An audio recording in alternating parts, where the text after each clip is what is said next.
రాష్ట్రం ఏర్పడటానికి ఉస్మానియా యూనివర్సిటీ విద్యార్థులు ముఖ్యం.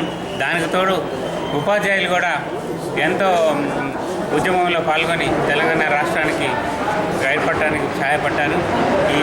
ఈ తెలంగాణ రాష్ట్రం ఇప్పుడు ఉన్నటువంటి ఉద్యమం చేస్తున్న విద్యార్థి నాయకులకి మరియు ఎవరైతే తెలంగాణ రాష్ట్రం కొరకు తమ ప్రాణాలని అర్పించినటువంటి అమరవీరుల కొరకు అంకితం చేయబడ్డది.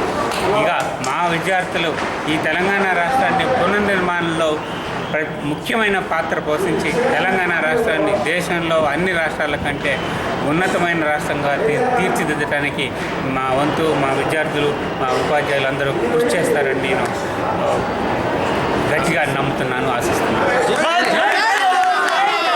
సార్, ఈ విద్యా ఉద్యోగ రంగంలో స్టాటస్ కో అనేది ఇంకా కొనసాగుతుంది. తర్వాత 10 ఏళ్ళు ఉమ్మడి రాజధాని అనేది అంటున్నారు. ఇంకా ఇప్పుడు అంటున్నారు, చూద్దాం. రాష్ట్రం ఏర్పడిన తర్వాత మళ్ళీ ఉద్యమం చేయడం వాళ్ళంతా మాకు తొందరగా కావాలని మెయిన్ ఎడ్యుకేషన్ ఎంప్లాయ్మెంట్లో స్టాటస్ కో అనేది అని అన్నారు. చూద్దాం, ఇవన్నీ అమెండ్మెంట్స్ అవన్నీ వస్తాయి. రాష్ట్రం వచ్చినాక ఏ చీఫ్ మినిస్టర్ వాళ్ళు మాకు కావాలని అందరూ కొట్లాడుకుంటారు. ఎవరు ఉమ్మడి ఉండాలని ఎవరు అనుకోరు. ఆంధ్ర వాళ్ళు అనుకోరు, తెలంగాణ వాళ్ళు అనుకోరు. మనం అది కాకపోతే 1 or 2 years కొంచెం మనకి